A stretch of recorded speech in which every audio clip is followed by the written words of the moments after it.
One.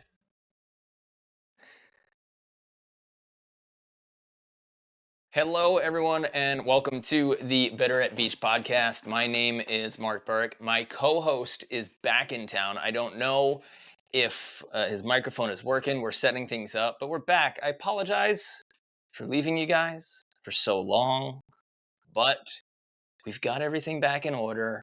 We're going to do a podcast. It's going to be every week. We're going to have new guests, and we're doing something kind of cool. All of our podcast guests for the next 3 months, we'll see if it goes beyond.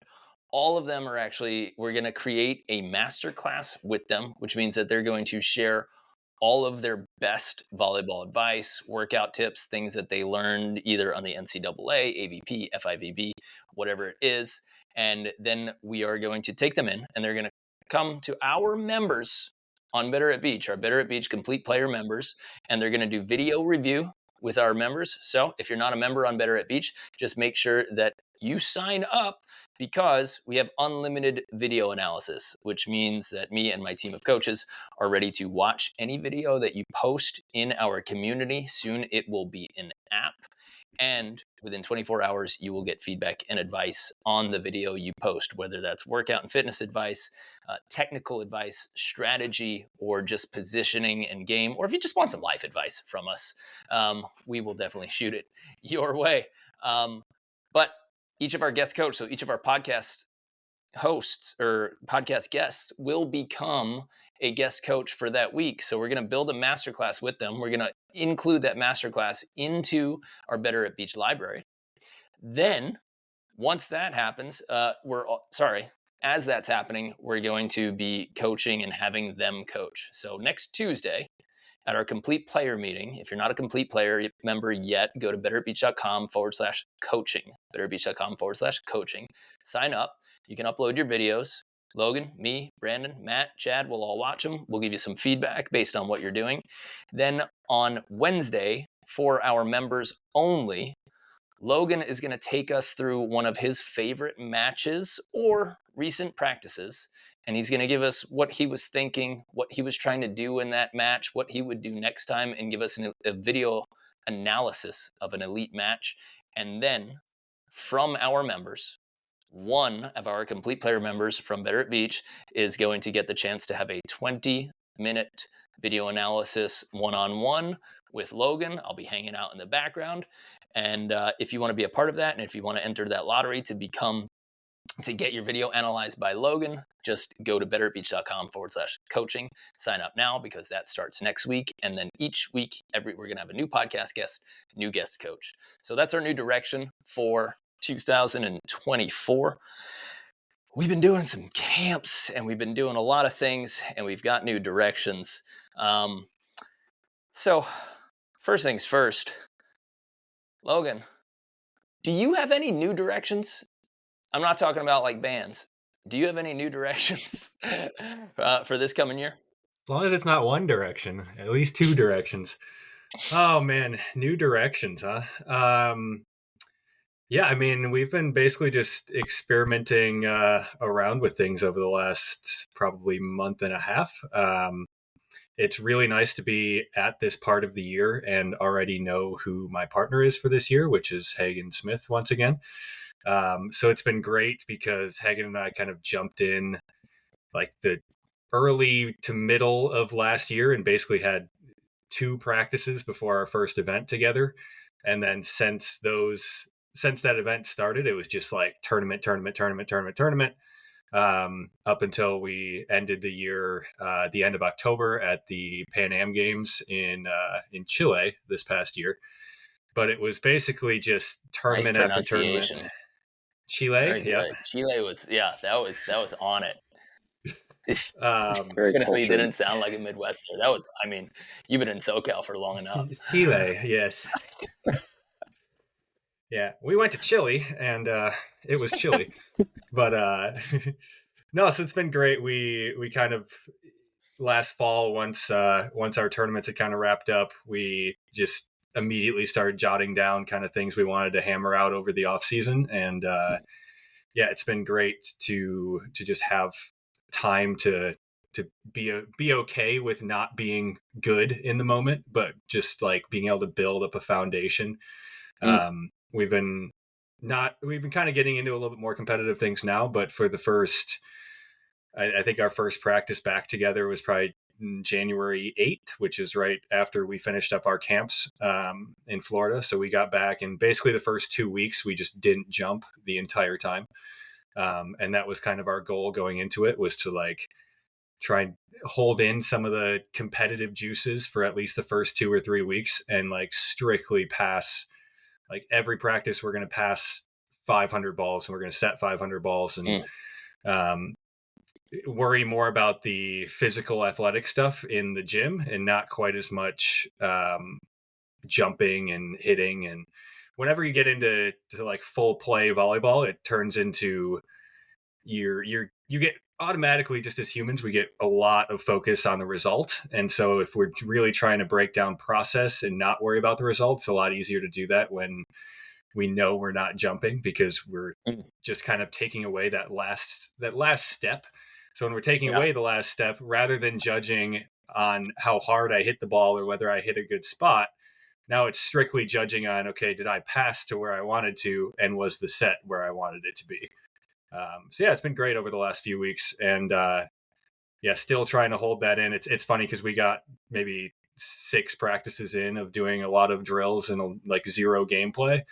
And we're already like, we would look over at a court next to us and see people like playing games, and we're both just like, I want to play a game, because we've been doing all this stuff and now I just want to do it. But yeah, it's been important to kind of like hold ourselves back from that. So that's, I'd say that's pretty typical of most teams. It's when you start January, February,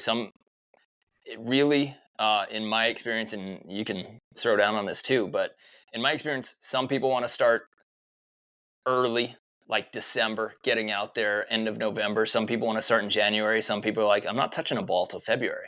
I think, who is it, Troy right now? I think he's like, no, still holding back, holding off. Miles Partain might be holding off for a while. And it's individual. Some people need a little more of that mental break. Some people want to hold off and make sure that their body is healthy before you go explosive, because it's tough physiologically to do explosive things while correcting motor patterns. Because the moment you do like violent actions and explosive actions where you're not controlling them, or it's not a closed environment, your body will fall back into old patterns. So I think most players usually start literally, and we're talking AVP, maybe FIVB players, who knows how they do it out there. But at least the American side, January is a lot of standing and like trying to limit jumps and limit maybe big block moves. And then they focus really a lot on the sprints. But then I think everybody loses focus. Then I think like you're so locked in to that way to saying, yeah, we're going to build our technique and make sure that we've got this great foundation early in the winter. And then it comes time for tournament season, and I think 2/3 of the teams fly off the rails. Something happens wrong in the first tournament, and whatever their goal that they set was in January, February, bye. They think about the last cut shot that they hit into the net for one tournament that just knocked them out of the qualifier, and now that's all they think about for the next week. And it's like, hey man, you had 12 crappy passes. Like, go back to what you were working on in January. So have you always started in January? Or I know you're a high reps guy. It's tough to get you off of a volleyball court, and I think that's a great foundation. But is that when you always started, and what did the fall look like for you? Well, I had never really had a starting point to the year, because this was maybe the first year where I actually had like an ending point. So basically the entire time I've been playing, I've been somewhat nonstop in terms of like, I'll play random tournaments in the middle of December. Like, so I can't believe you haven't played in Australia yet. Like, it shocks me that you haven't done the Aussie New Zealand tour. Hagen and I talked about trying to do either that this year or going to Tenerife, where a lot of the international teams are training right now. They kind of have their like preseason training camps. So we thought about that, and then just like, man, I actually wanted to get some use out of my ridiculous rent that I pay in California. So it's tough to like when we're on the road so much during the year, it's tough to then justify to be like, oh, let's leave again when we could be here. Yeah, and you're already in an intense volleyball environment. Some of those Exactly.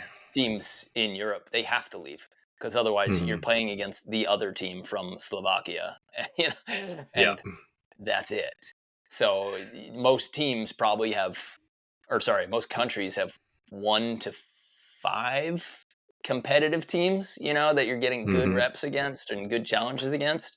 And so if they all go down to Tenerife, then it's like, okay, now we can kind of knock around against each other. Here in the U.S., Hermosa, where our classes are, by the way, if you ever want to stop in, this is where everybody is. There's 30 competitive teams, and there's probably 6 teams that just retired because they either had a baby or, found a good job, and they'll still play in the morning. They'll still come out and bang with you, but they might not be playing on tour. So there's always an abundance of good reps in competition.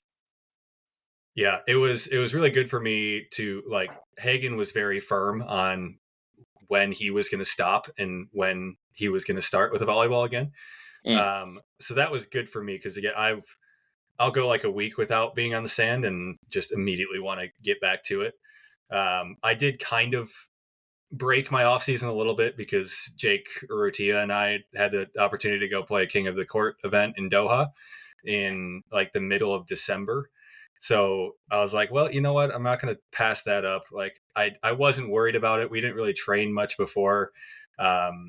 But it was a really cool experience. Those tournaments are a lot of fun, and it was great just to like at least get introduced to that tour because that's the first time that I had ever played one of those, and hopefully that'll Ah, lead to Hagen and I because Hagen's played a lot of them and he's pretty involved with the whole King of the Court thing.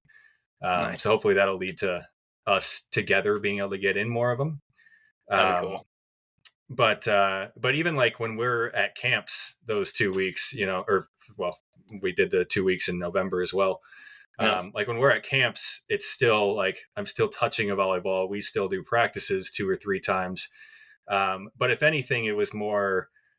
I felt like I was able to kind of mentally just like go out and play when we're at camps Mm. versus I knew when I came back it was going to be very like less physically taxing because it was 3 weeks of like not jumping at all, but it was also going to be a lot more mentally focused. Whereas when we're at camps, it's just like I'm going to go out and just play because it's fun to play at camps.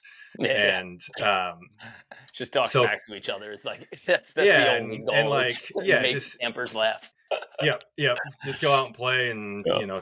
throw sand in Matt's pockets um and just kind of that's honestly it's so much fun for me to have those camps and being able to coach them during the off season because the people you're just around all of the campers that just love to play volleyball, so you kind of it brings you back to that like why you started playing in the first place. And then for me as a player, when we do our training and things stuff like that, I'm also able to then take that and just go out and have fun and like play competitive games but not worry about whether I won or lost, or not really worry about putting together like a structure because I'm not playing with my normal partner. Mm. So I never really, I didn't take 3 months without touching a volleyball because obviously during those camps it's very active still being around volleyball, but just kind of being able to mentally not focus on my own game for a while was really nice this year. Yeah. Do you think you focus like too much in the past, or did it create any sort of mental spiral or problem? Uh, So, personal experience, I've gotten so so built up for so long, and then you put so much effort into it and so much time, and then that because you do that and you get that hope, that first loss Hmm. is so devastating, like way more devastating than any loss after that, because you trained yourself and you convinced yourself for so long that you're invincible, unstoppable, doing more than everybody else is doing, and finally ready. And then that first loss is probably one of the stronger ones that knocks you down, that you have to recover from. So have you felt kind of that mental pressure? Because again, I know that you can't stop playing volleyball. Yeah. Some people, like Hayden, when he was playing, he's like, no, it's winter. I'm in the gym. And even in season, his 2 or 3 practices were the most efficient, least amount of time wasted, no downtime, no chit chat. But he was very efficient with his body. And you could argue, like, did he not like volleyball at that time? Or was he just being super elite athlete and saying, okay, this is my time. This is all I need and no more, because I got to stay and recover. Yeah, I mean, I think for him it was probably a combination of a little bit of both of those things. But the start of last year, I felt that a lot. That just like kind of let down when the season started, and you kind of realized that like, maybe other people were working hard as well. Like, not that I wasn't working hard, but it was like, okay, well, you know what, everybody was getting better. I think that just kind of came from like. That was last year when I was playing with Evan, and Evan and I had really high expectations going into the start of the year. Part of that was off of the back of like a really good couple of international events last fall that we had. Mm-hmm. And then we were like, oh man, we did really well. We hadn't trained much together the whole year. And now we get this off season and we're going to get better. And then it's just going to keep going on an upward trajectory from there. Yeah. And then we lost in the qualifier of like the first two FIVB events that we played, after getting fourth and a ninth in the ones in the fall. So it was just kind of a letdown in terms of like, oh man, like this is really hard to do. Like, playing international volleyball and staying at a high level consistently is not easy at all. And I think that was kind of a letdown, as well as like one of the first AVPs was Huntington, and we went 0-2 in Huntington or whatever we did. And I think just kind of the high expectations that we had going into it, we kind of thought that it was like, oh, we got a fourth in a challenger on the World Tour. There's no way we're ever going to go 0-2 in an AVP again, because we just we just beat some of the best teams in the world. And then you realize like, nope, like it really is, every single game is just the first person to score 21 points, and anybody can score 21 points against anybody. And that honestly is like the emotionally difficult part of this sport, is like, you can train as hard as you possibly can for the entire off season, and you play a team and they get a couple good rolls against you, and all of a sudden you lost to a team that you, in your head, you never thought you would lose to again. And like you were saying, that's the point where it's like, I just put in so much work this off season, and thanks to 3 triple ace serves and like 1 bad pass by me, we just lost $400 to visit Qatar. Yeah, exactly. Which isn't the worst. Yeah. Ultimately for me, I'm always like, I would rather have that, and at least I knew that I did everything possible to my ability to not lose this game, and we just happened to lose it. But I would rather do that than not work hard and look at it and be like, if I just would have worked harder. Like, well, no, I worked as hard as I possibly could. It just went their way today. So I would still rather have it that way, but it's never easy. And one thing that we're talking about, I'm talking about like company wise with my team in Better at Beach, that we're focusing on this year, is it is not how hard you work. Like that's one of the things that we're flipping the script on. And it is not how hard you work. It's if you're working in the right direction, and then are you working hard? Because if you work hard in the wrong directions or directionless, nothing good is going to happen.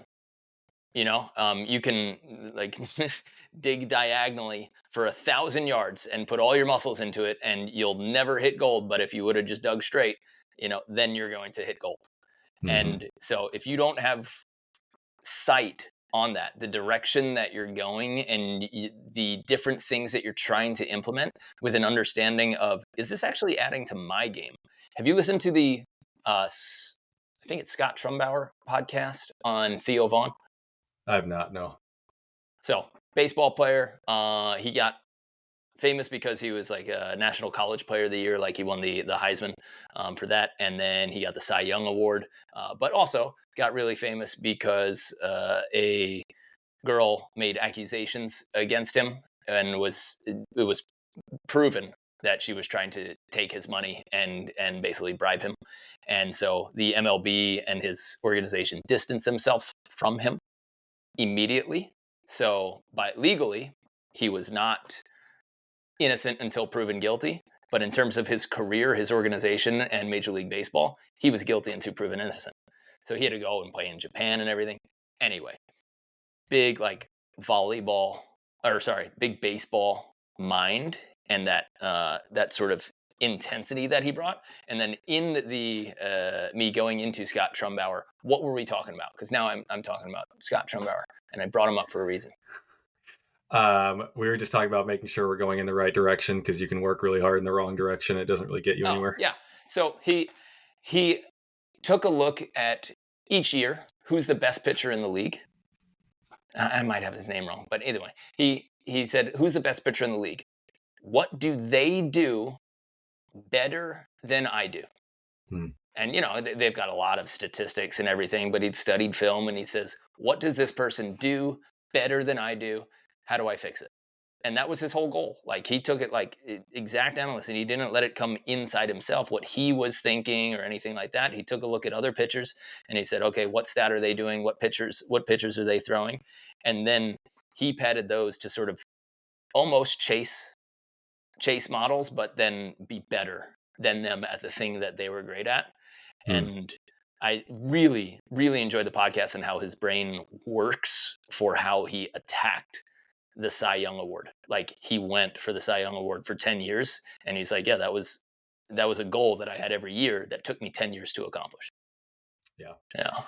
Yeah, I think kind of on a micro level of that, we see a lot of players, especially these kind of like preseason practices. It's not a lot of like competitive stuff, and like for Hagen and I, it was a lot of 3-person practices, right? So it was a lot of, you know, and hitting only on because open that nets. helps you not compete.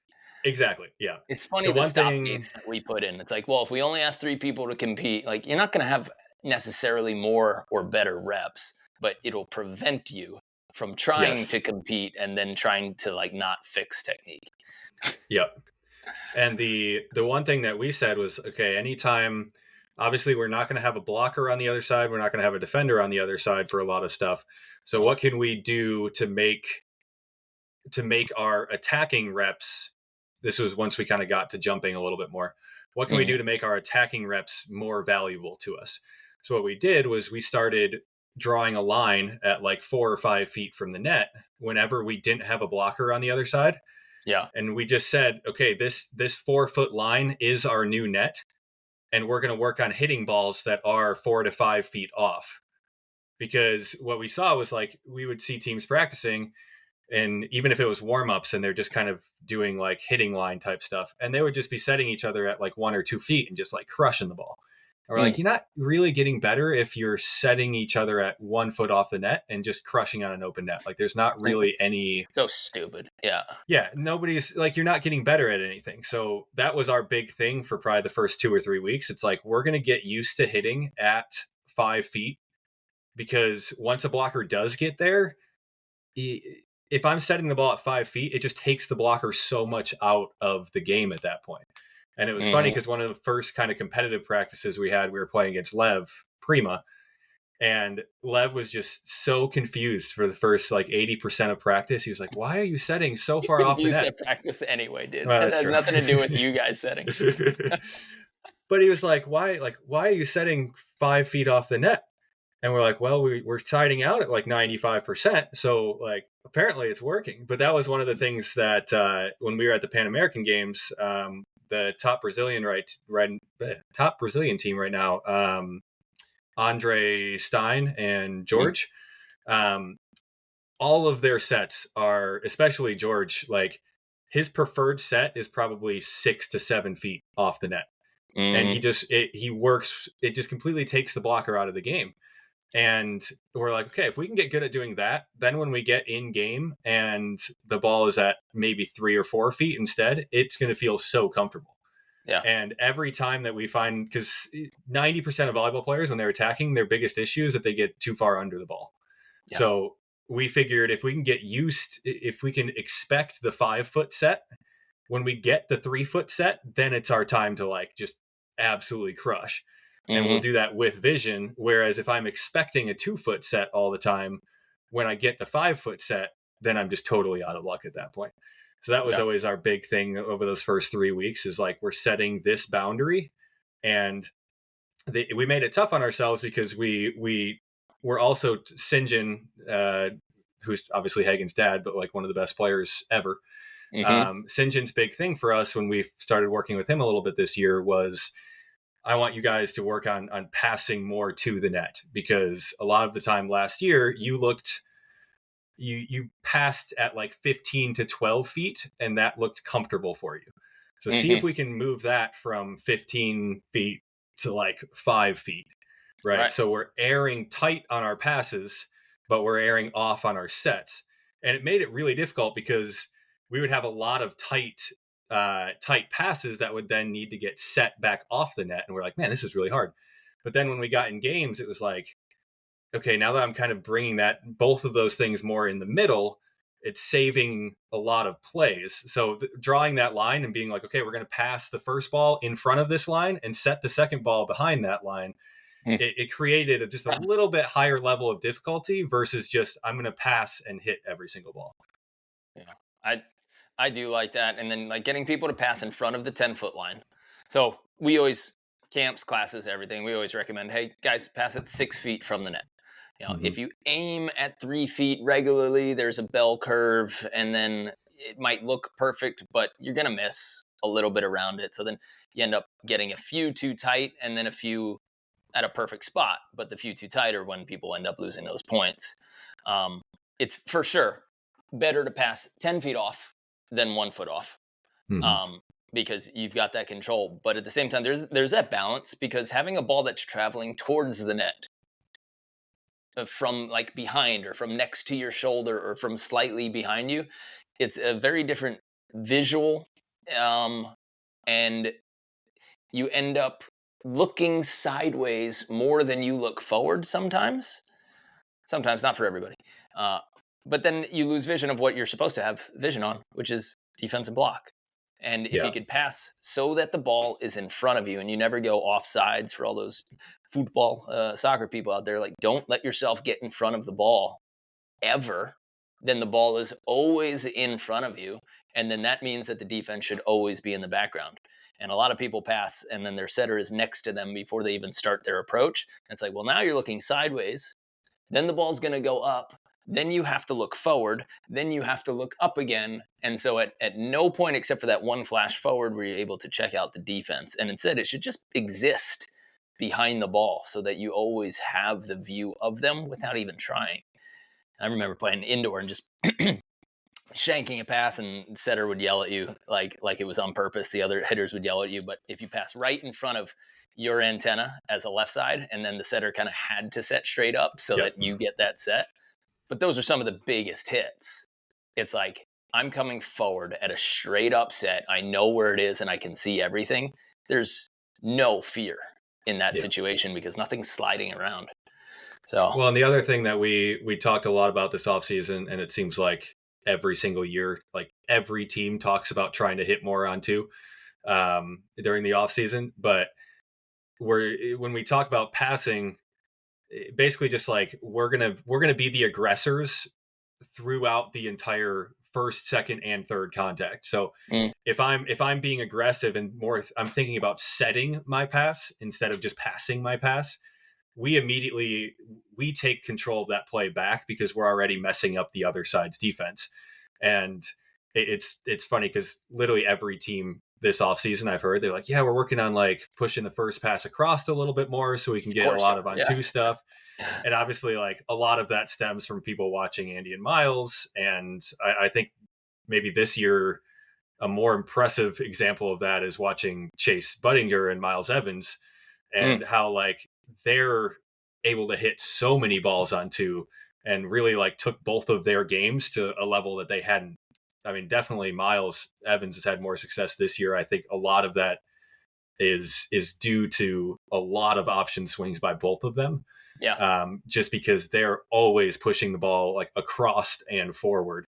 And that just, it's so hard to try and like pick on either of them, because you might get them to make one error, but then the very next play, it's like, well, Miles isn't hitting the ball now. It's Chase hitting the ball because he's putting him up on two. And it's crazy to watch like those guys and how that change in their offense has made them just so good this year. Yeah. And hitting a ball coming from the back part of the court, it's really not easy. Mm-hmm. You have to absolutely rep it out. And there's a time when you can get comfortable with it for sure, finally. Um, I think I always get slack for this, but co-ed courtesy rules, I just don't believe in them.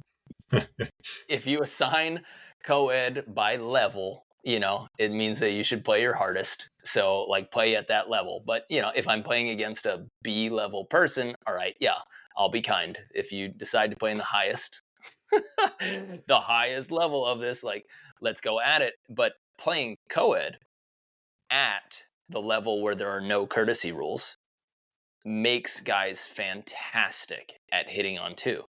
Yeah. Because you really learn how to try to attack every ball, especially you should be playing on a men's net for that. And then especially if you have like a shorter libero type female, then she should be able to pass nails and you should be able to crank on two to make that happen.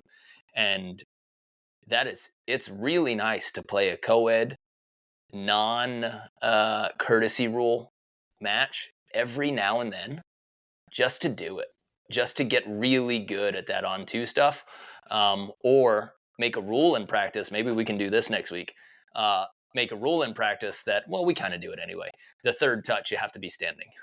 Mm-hmm. Right. So all of our warm-up drills that we're doing right now, just so listeners know, we can do anything with the first touch. So the first touch can be anything.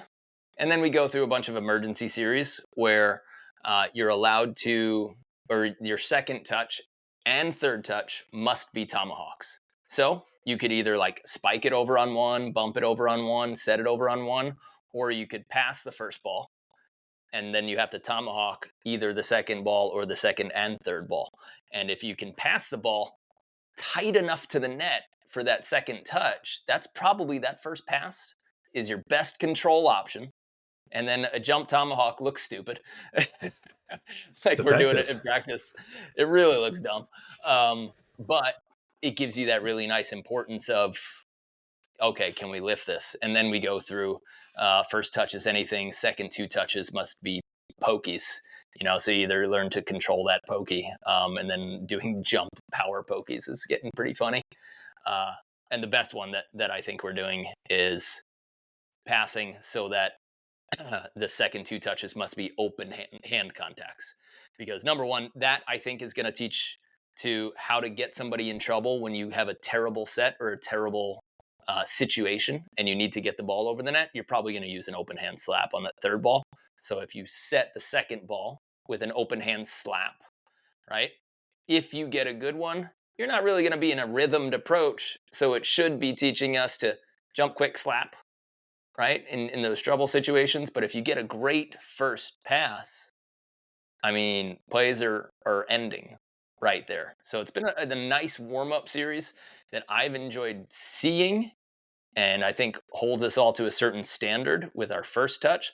But you're the one who's playing. You've been through it now this was our third practice. Fourth, I think. Third, fourth. Yeah. Fourth? Yeah. So are you enjoying that style as a player, or is there a different way that you would rather start a practice that you think gets you in a better mode? No, I love it. Just for people who have been to our camps before, it's basically, and you described it like this the first time we did it, is it's like the next evolution of our like tens drill that we do at practice, where we do like platform, hands, hands, hands. And then you have your tomahawk, your knuckle, your slaps. It's basically that, only instead of just with my partner, it's now kind of aggressive over the net. I love a lot of practices, at least for people in California, start with like just a normal no jump game. And then that you can kind of play different like evolutions of no jump. I actually like this a lot better than no jump because, like you said, it warms you up in terms of like if I can jump on this ball, even if I jump tomahawk or I jump knuckle, it starts to warm up your jump a little bit more. And it also just creates a little bit more chaos. Whereas sometimes when you're just playing no jump, it can just be like, I'll serve, I'll get to my spot, and then I'll just like stand and wait for 10 seconds while I wait for something on the other side to happen. Whereas this it's a little bit more dynamic than your normal no jump game. And it also, like you said, it puts you in weird situations where you have to be smart to get out of it. It's funny because it does really force you to pass, or it incentivizes you, I should say, to pass tight and somewhat well, because you don't really want to use your third contact in most of those. Because if I can pass tight, if I can pass tight and just tomahawk chop the ball over, that's going to be more effective than me trying to give my partner a good tomahawk set so that they can tomahawk over. Same with the knuckles. My knuckle setting is awful. So I would much rather get a tight set and just be able to like knuckle the ball over on two than I would trying to knuckle to my partner. Yeah. I like that it gives us a good warm up. Guys, just in case, if you do want to see this drill and this practice, number one, the link below. So if you check out the links below, if you opt in to our email list, we send you volleyball tips every day. We send you you get a 5% discount code on any one of our camps or in-person or online training programs. And we send you our 36 favorite beach volleyball drills, as well as 3 workouts for your vertical jump. So check out that link that's around this video, and you'll be able to get free drill book, 3 free workouts, 5% discount code, and we send you constant volleyball updates, information, drills. Also, if you want to join the Complete Player Program, where our members get to learn from elite coaches, and you can submit an unlimited amount of video, 30 seconds at a time, and we give you the advice right back. So you got a coach in your pocket.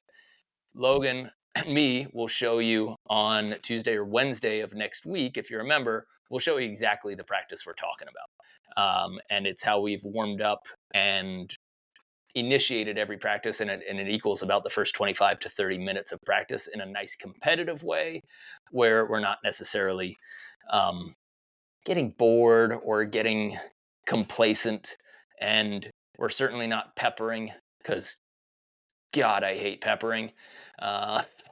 So we waste no time getting into it, but we get pretty warm. So if you guys want to join the membership, we'll show you that drill. But if you just want 36 free drills and a few workouts and a 5% discount code, check out the link around this video for free volleyball drill book. And I actually, I pretty actively use that drill book. It is funny, even though I practice definitely more than like the average volleyball player around the country. Yeah, you're an addict. Even I just you forget drills that you liked. So it's funny going from like coach to coach to coach to coach. It'll be like coaches all have different styles of how they kind of run their drills or what drills they run.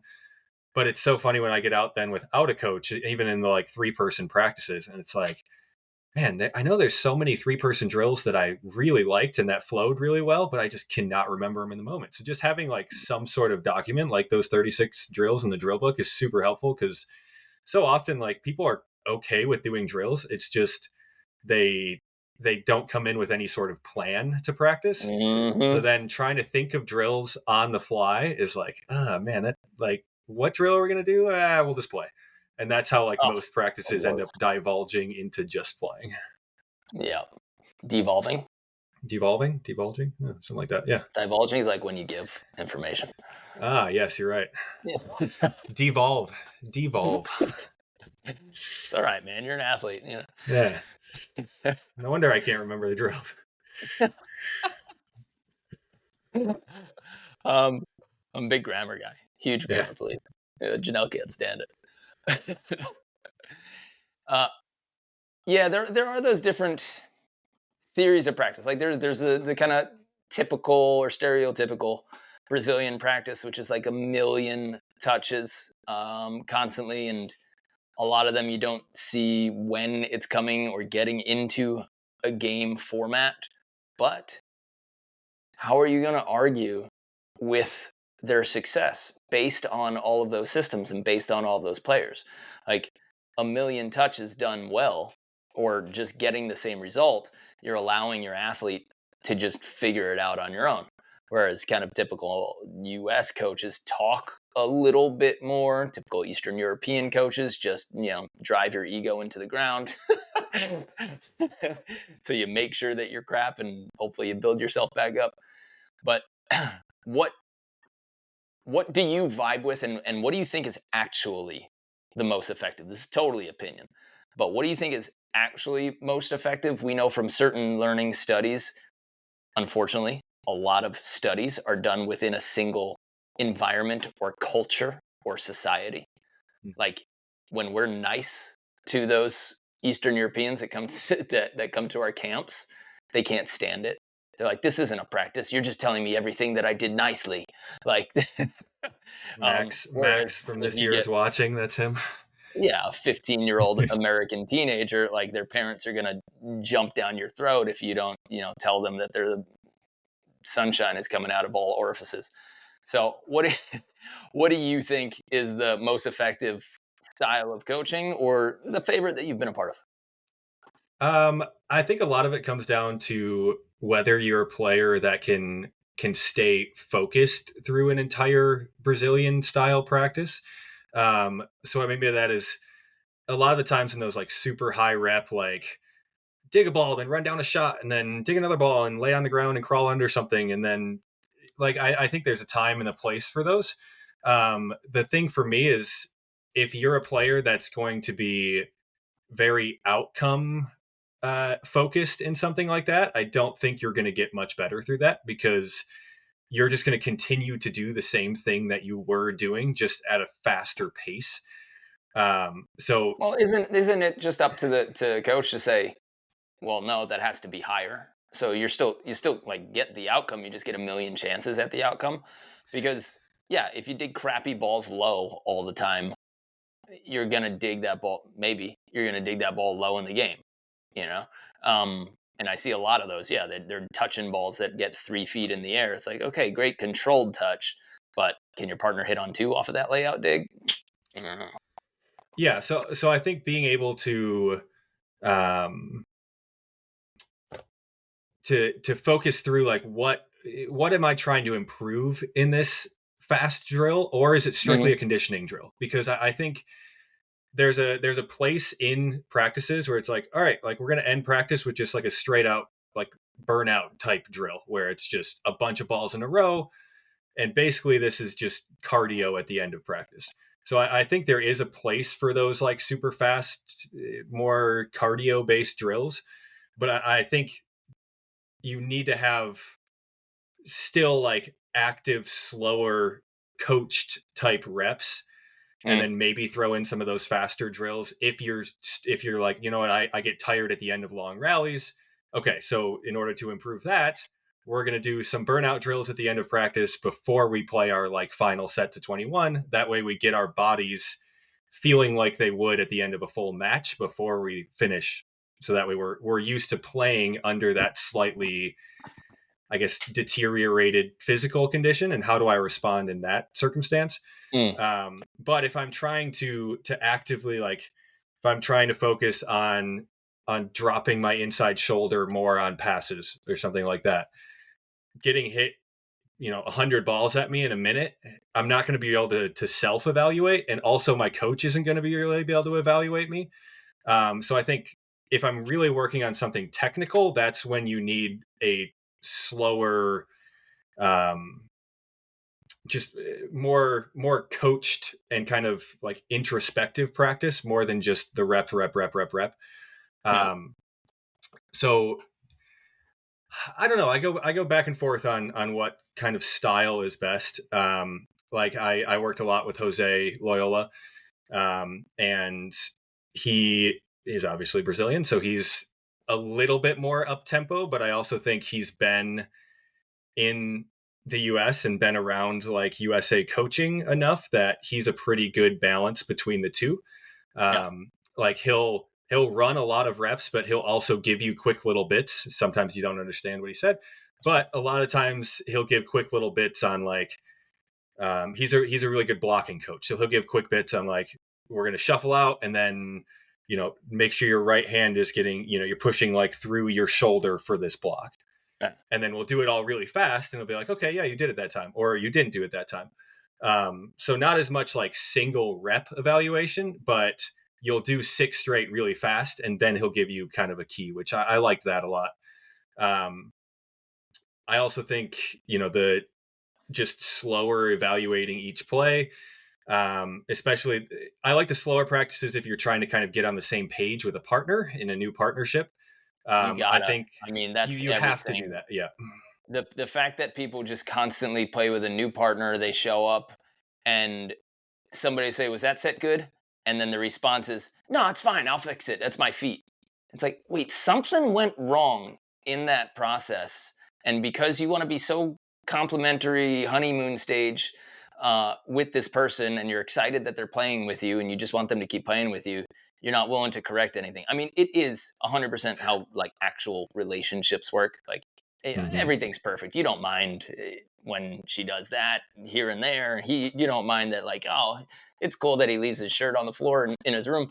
But long term, if you don't address those at some point, they become the thing that you just focus on, and it ruins your mind and it eats at you until you either, in beach volleyball more typically, the blow up is you just like break up with the partner Mm-hmm. without even letting them know why, and you never told them the thing that they needed to do to make you good. You just didn't mention it, and then you kind of assumed that they never figured it out on their own, and why didn't they figure it out on their own, and then you assume that they suck, and meanwhile you just needed to open your mouth. And I think for you guys, like when I'm coaching you guys, I'm still of the mindset that the most value I have for you guys is to ask you questions that you wouldn't sit, discuss, talk through with each other. Because I've been a guy, because I've been a male athlete on tour, and I know that the majority of people just don't have the right conversations. Mm-hmm. And then that initial garbage of no, that's fine, that doesn't help your team at all. Yeah. Like I love Adam Roberts. I share this all the time, but when he sets a ball and he's like, "You like that set?" And it's like, "Yeah." And then he goes, "Okay, was it an 8 Was or a it 9 or a perfect? 10?" Yep. Like, rate it 9. Great. What would, if you say like 7 or 6, he's like, "Great. What would make it a 10?" That's the best series of questions, Yep. period. Like getting that exact picture of what a good set is early, so that, or a good pass, or a good, you do this in this situation. Yeah, it's going to take you 5-6 minutes to sit through and talk. No, you can't sit down and have a 30-minute powwow while the other team is waiting for you to figure it out. But the conversation has to happen. And to me, working with you guys, maybe there's more there, but I think that most of the value is going to be like, hey, let's open up our vocals a little bit and try to discuss problems before they become problems, or the little itches that create a blow up later on. Yeah, I think part of that too is, even if you're in a volleyball community that is very fast paced and other teams will get angry with you even if you take those like minute to discuss something, try to find a time during a week. Always film everything you do, and then try and find like just 30 minutes when you and your partner can go get coffee or something, and you can just watch that set back, because Yeah. then you can have all of those discussions while you're actively watching it, and you're not engaged in that like competitive mode and trying to fix things. So Yeah. if you're in a community that, we're just going to be competitive, like, okay, fine, be competitive, but then have 30 minutes during the week to break things down a little bit with your partner and be like, okay, what could have been better with that play? And then you're both watching it. There's no ambiguity in like what you're trying to do. It's like, oh, well, why did you do this on this play? And as you're both watching it there, you can figure that out, versus, like you said, just never knowing why they're doing certain things. Yeah.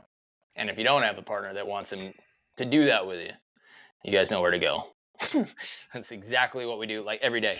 Complete player program. So last ad, guys, I promise. But in the complete player program, I'm better at beach. That's exactly what we do. You guys, you can take our courses at your own pace. We give you tutorials, and then we give you the drills to fix various parts of your game, whether it's fitness, mobility, nutrition, passing, setting, attacking, your arm swing, or your jump mechanics. You film the drills.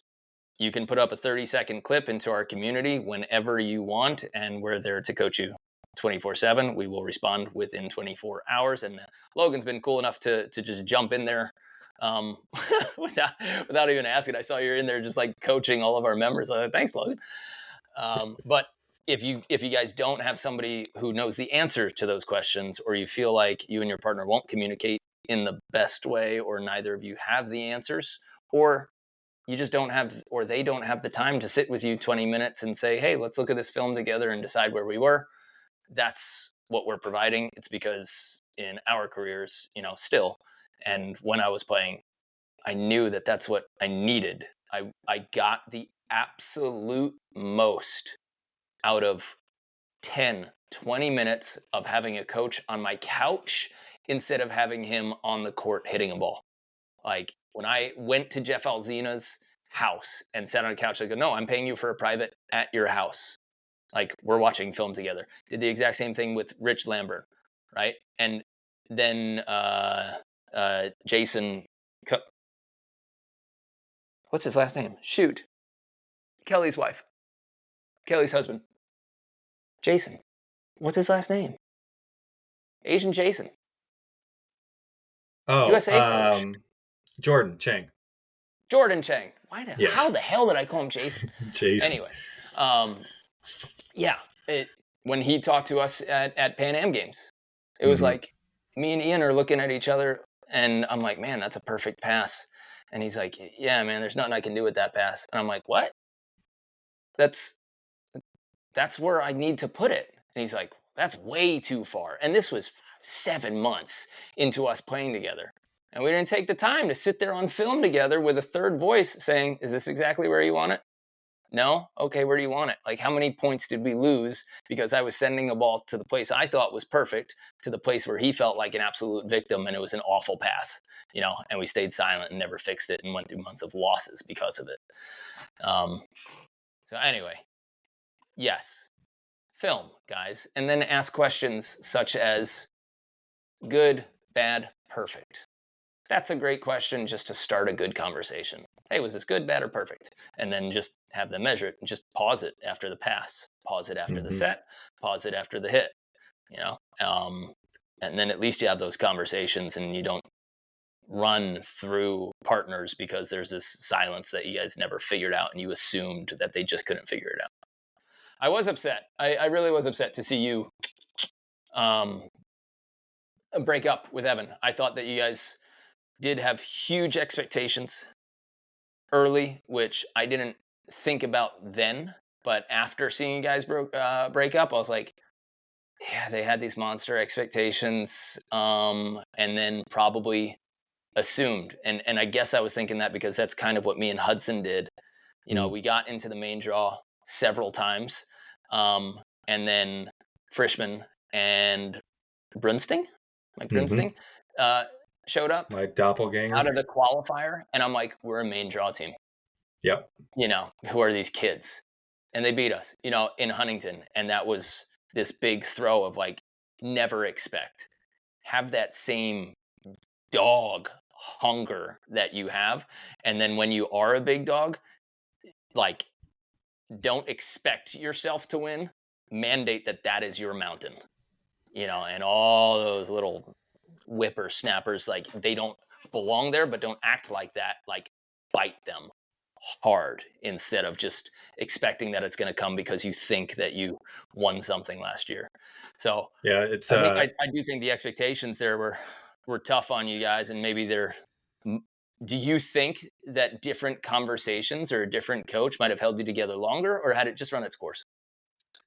I think for kind of where we were both at mentally, like because we had a lot of conversations. We worked with a sports psychologist through USA Volleyball and got a lot of use out of him. Um, but I honestly think at that point it was kind of uncurable where we were at. Mm. I think we both just we had gone through so many cycles of like, you know, one person's side out would break down, and then that would turn into the other person trying to do too much on the other end. And it was just like, it was almost like every match we were both waiting for that like edge of the cliff to come. Oh, And it was just like, how long can we hold ourselves back from falling off the cliff? But it was yikes. always like we could always see the cliff. So then it was just like, whether we held it off until it was 18-18, or, you know, we held it off until it was 12-12 and the other team went on the run. It was just like we were always waiting for the other team to go on the run, Mm. versus, like you said, being like, we're attacking this game, the game's not attacking us. Like, it always felt like the game was attacking us. And I do think it just kind of got to a point where it didn't even feel like a certain skill thing, or like a, you know, I should have passed better, he should have done something better on defense. It didn't even feel like it was that. It just felt like we had gotten to a point mentally where we didn't really trust each other to do our individual jobs. And then from there, it just like very quickly broke down and kind of showed itself in the game. Mm. Um, but yeah, I mean, I think it looked great on paper, and we had obviously had a lot of success in years before that. But ultimately, I think it worked out for the best. I mean, it's sometimes you just need that breath of not even fresh air, but just different air. Yeah. and and again, I go back and forth now a lot on the idea of like goal setting, and especially in terms of like long term goals, because we did a lot of goal setting that year, and it just felt like every time we weren't on track to hit our goal, it was just like kind of devastating, because like our goals were so high that, Yeah. you know, if we were like, oh, we want to make the Olympics, and then it was, you know, we would lose in like the semifinal of a CBVA, and then it was like, man, if we can't even win a CBVA, how are we supposed to make the Olympics? CBA And is the it hardest was, volleyball in the world, dude. yeah, but it was just like we set those goals so high, and I think we put so much expectation on ourselves, and then Mm.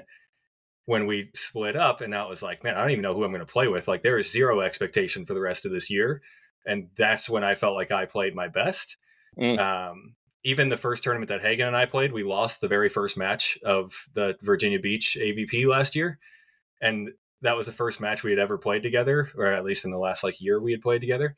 And so after that match, it was just like, well, if this doesn't work out, it doesn't work out. But, you know, so that was when we really Like a had first zero date. No expectations. Yeah. expectations on a first date, you know? Yeah. You're It like, was I don't like really. zero expectations at all. And that's when we played our best. Yeah. Um, so yeah, I've gone back and forth on the idea of like long-term goal setting, because a lot of people push that a lot. And I understand the idea of like nothing great ever happened on accident. But I think for me, just like putting so much pressure, like I put a lot of pressure on myself as it is. I don't really need the like Mm. external pressure of trying to reach a long-term goal. I like now the idea of like taking small, like week by week goals versus Yeah, goals for the whole year.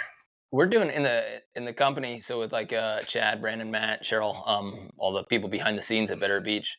Now we're doing goals, but our main page that we're going to be looking at every week is actionables. Mm-hmm.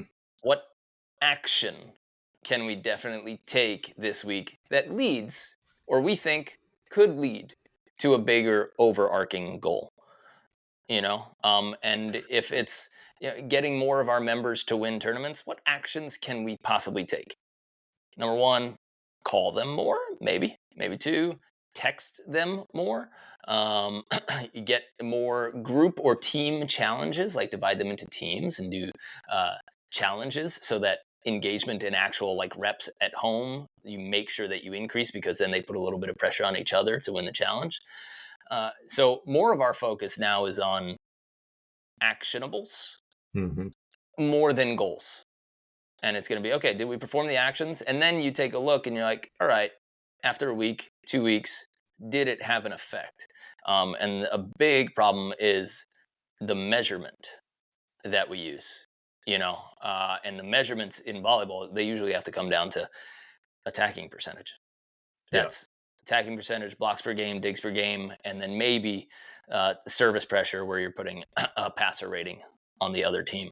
But I mean, I think the side out and blocks per game is everything. Digs per game is a nice bonus, but you can dig all you want. Case in point, and I was always top third of a tournament in digs per game, but side out I was always bottom third. So Yeah. it's like great, if you can't terminate, you're not going to win that.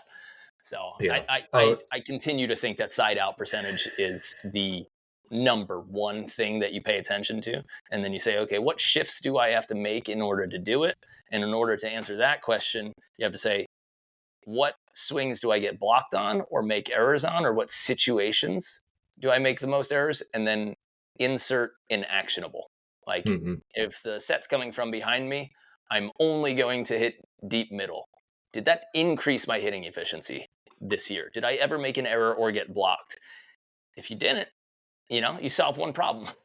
You stop making errors, you stop getting blocked. So I think there's importance in actionables that lead to goals, and that's easier to focus on.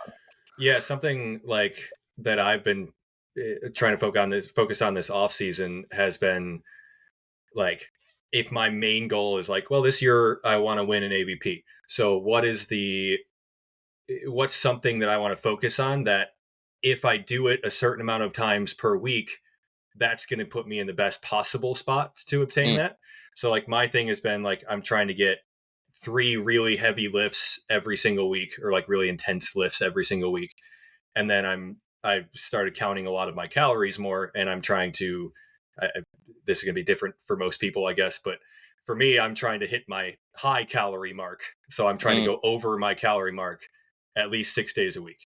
And Nice. That's something that's like every day and every week, it's be like, okay, did I do it? Yes or no? So even when we were in Florida coaching the camps, it was like, well, I got to get to the gym at 5 a.m. 3 times a week this week, because that's my goal for this week is 3 times. Next week, still 3 times. The week after, 3 times.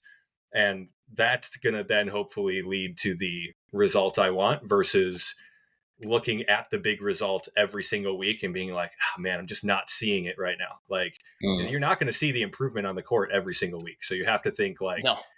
You're not even going to see it in a single drill. I saw you guys getting a little bit frustrated today, and Sean getting frustrated today. I'm like, guys, this is 20 repetitions.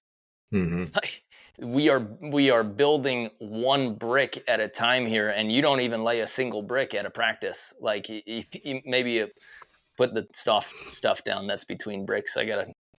Joe Lambert's gonna rip me apart if he listens. Didn't you just improve an Airbnb home? You don't know what mortar, I think is what it's called. Yeah, mortar. I was gonna say mortar. Damn.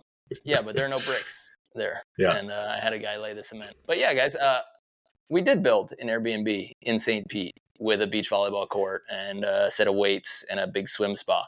So if you're playing a tournament in Florida, or you just want a house that's nice and warm during the winter and you want to book a spot, it will help me feed my family. So stay at my place instead of a stranger's. That'd be nice. And you can play volleyball and lift. Okay, so here's how we're going to wrap this up, because we can talk forever. But I'm going to steer you through some content that later on we'll be able to turn into some Instagram clips. So you're just going to have to answer in a certain way. But before we do that, before you guys go through our Instagram reel leading thing, I do want to just announce, of course, that our memberships are available and you can get video coaching. And Logan will be our guest coach next week, which is starting February 20th will be his first day doing video analysis. And then on Wednesday, we'll pick one of our members as a lottery to be able to get a 20-minute sit down with Logan. And of course, you get access to all of our workout programs, our Fix Your Arm Swing program, our attacking program, our courses, and unlimited coaching and feedback through video. Also, we've got a few events coming up, and we're just going to run through them here. So February 16th to 18th, we're in Houston in Texas at Third Coast Volleyball. They're having us back. We had an awesome Yeah, first event. So February 16th to 18th. Oh, you're coming with me for that too. I am. We got a lot of time together coming up. And who else is going to be there? Nolan Albrecht and Matt Hazel. So going to be the first enforcement. Yeah. February 23rd, looks like 23rd to 25th, maybe? That might be the right name. Yeah, 23rd to 28th February, Hermosa Beach. We have a 3-day mini camp for any men's A and double A players. And March 8th to 10th in Hermosa Beach, women's B and A players. We got a 3-day camp for you. The first weekend of every month, we have a 6-hour beach volleyball fundamentals for all of you intermediate and beginner players out there. And if you do just want to do a 6-hour course on passing, setting, lock that in, because there's no other place where you can get coached for 6 hours in a row. Just come hang out. Even if there's some intermediate players around and you're advanced, you're going to get a lot of reps and the coach's eyes will not change. Okay. June 14th to 16th, we will be down in San Diego at a 3-day camp for men's B and A players. We might open it up to men's double A players. We will be in New York the first weekend of June. It's not on the website yet. And we also have New Orleans planned for September 6th to 8th. So long time before all that. But just head to betterbeach.com/camps for all of our camps and go to events. Just hang out on our website, click around. You guys will find it. And if you have any questions, let us know. All right.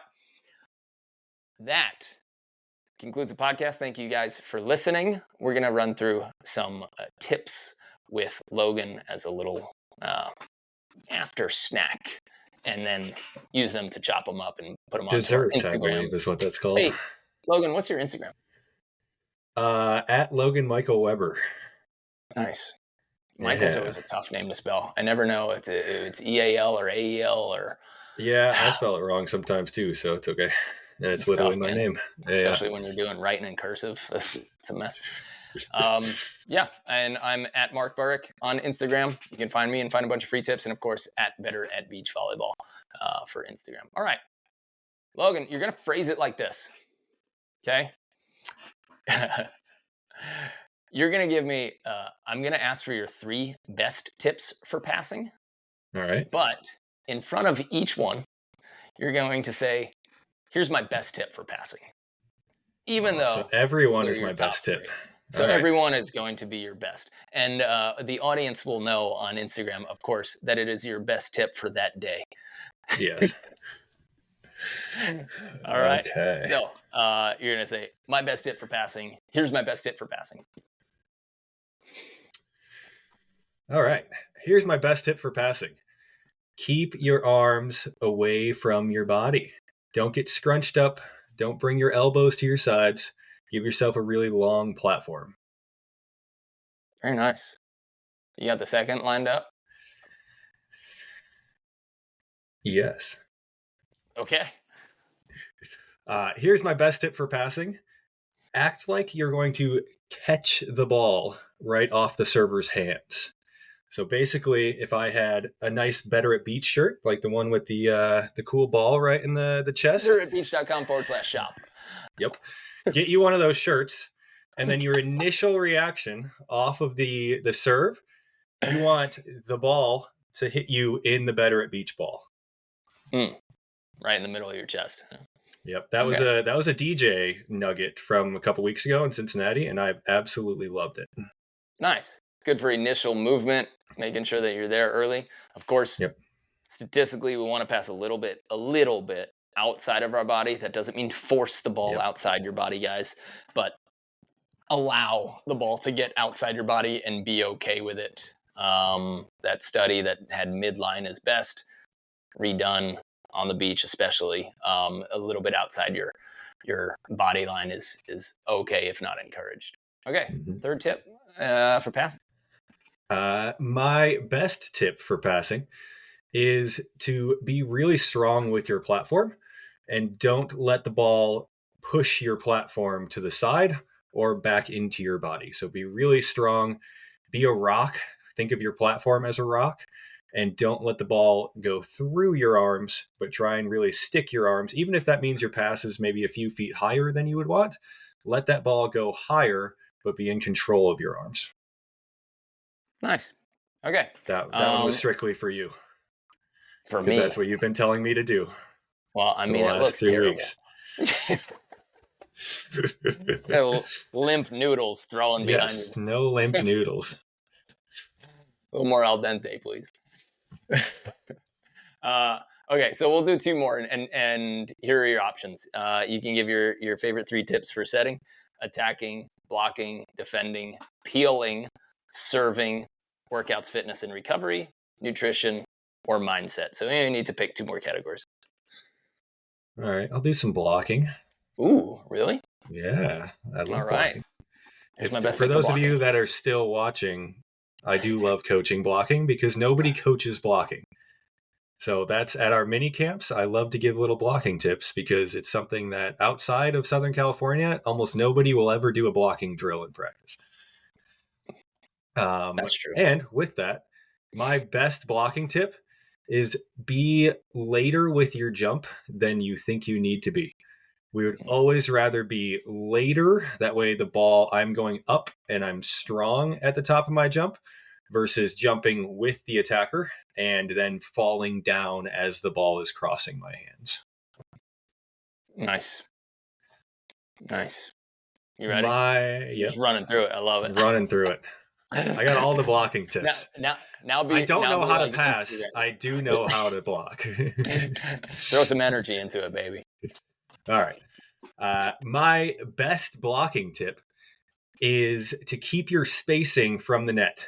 So a lot of people, when they block, they end up jumping towards the net rather than giving themselves just a foot or 2 of space from the net, which actually allows me to reach over farther rather than just having to reach straight up in the air. Nice. So push forward instead of reaching up. Mm-hmm. I like that. Okay. Last one for blocking. Let's see. Last one for blocking. Okay. How about the worst? How about this? Because I actually enjoy, and it's one of our most opened emails and podcasts. It's advice that I got that I thought was right, but like I never do it again.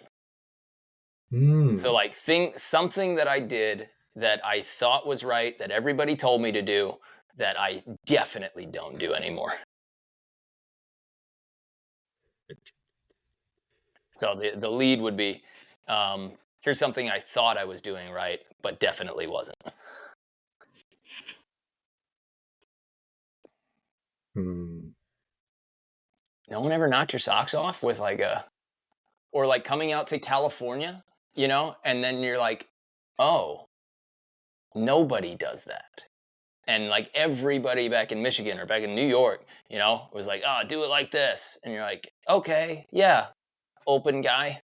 Thanks for coaching me. And then you go to the AVP and it's like, no. All right. Yeah. I got one. It's not blocking, but it's attacking. Okay. So here's something I thought I was doing right, but definitely wasn't. All right. Here's something that I thought I was doing right, but I really wasn't. When I'm hitting, a lot of people would always tell me to get the ball basically in my midline.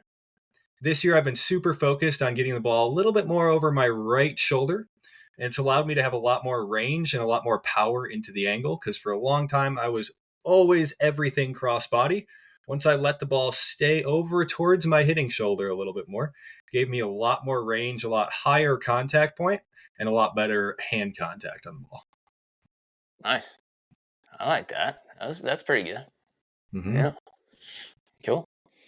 One thing that I did that I stopped doing was, we talk about it a lot, but the look sequence. Like, look, see where the defender is, shoot away from them. And so, like, I'm becoming a reactive offensive player. And then that means that I'm waiting for information. And then once I have that information, I make a decision instead of going for one swing so that there is no hesitation if it's still open, and just like jumping, seeing somebody in a middle. Because, of course, it works in New York level open volleyball, right? Like somebody will sit in the middle. And then eventually, if you just hold on to your swing long enough, they'll feel like they have to either defend across or defend line. And so they Yep. jump away and then you hit the other way. So if you've got half decent ball control and half decent vision sequence, you can get kills all day. And then all of a sudden, smart people at the AVP start peeling on you. They don't show you a side. They just sit middle and say, go ahead. Yep. Or, they're so fast and so quality that because you're now on your way down and you're hitting just a little bit slower, now they can get a touch on you. They know, a good defender, once they know that you're shooting, it takes an absolutely perfect shot to beat them.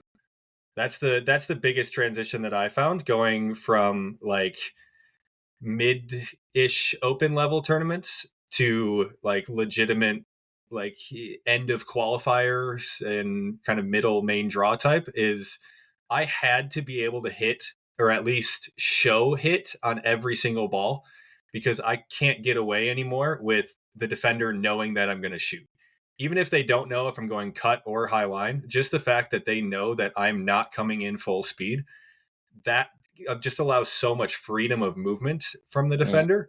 And now all of a sudden you're standing up, you're playing it a little bit higher, and you're so relaxed and ready to go both directions as a defender. Whereas if I come in and just show you, even just for a second, even if I've predetermined I'm going high line, if I show you just that little bit of aggressiveness on the last two steps of my approach, it at least freezes you a little bit more. That way I'm able to hit a good shot. I would say at a lot of middle level tournaments, people just get away with, I'm definitely shooting, and I'm just going to try to like fake them into thinking I'm hitting a cut shot and then go high line, or fake them into a high line and then go cut shot.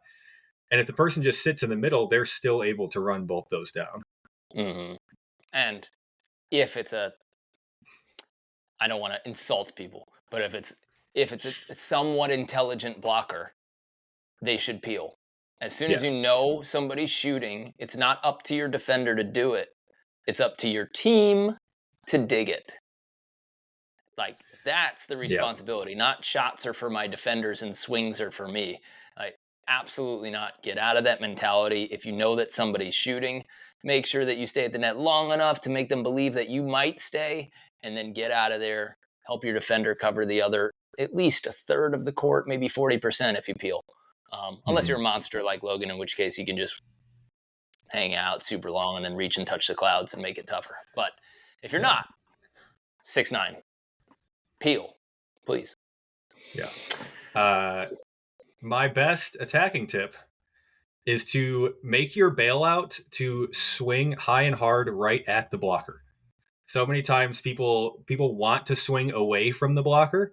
Make the blocker prove twice or three times at the start of a match that he actually has good enough blocking hands to block you down. So many people just stay away from attacking the blocker, and that actually gives the blocker a lot more freedom to kind of reach outside their body or make big moves. If I go straight at the blocker a couple times and they don't block me, that like high hands tool is the best thing I can possibly do to get me out of a tough situation. I love that. We don't have to keep going. We got to save some for the audience. But that being said, guys, if you do want to support this video cast podcast, of course, we know that you can become a member. But being that Logan just did tell you to swing at or over blockers, we have on sale for pre-order our Over You tank tops and crop tops. So if you go to betteratbeach.com/shop, there are some fun shirts there screaming Over You. So if you're a loud player and you want to scream at blockers and let them know that you have the ability to hit over them, you got to wear the shirt. Go to betteratbeach.com/shop. And that's enough from our tips. We're going to have a lot more tips for our members on Tuesday and on Wednesday. So guys, if you do want to get coached by Logan, and if you want access to his complete masterclass, go to betteratbeach.com/coaching, and you will be able to sign up for our membership there and get workout programs technique courses and constant coaching and video feedback from us. So, Logan, thanks, man. Appreciate you. Absolutely. Did you see Joe in the chat that literally chatted in mortar? No, he did. Did he? Good really? work, Joe. Well done. You knew it. Yeah.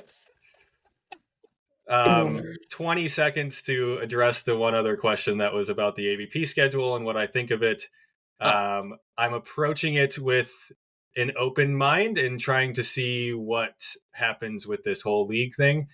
I think it's a new idea, which we haven't had in a long time. So hopefully the new idea will go in a good direction.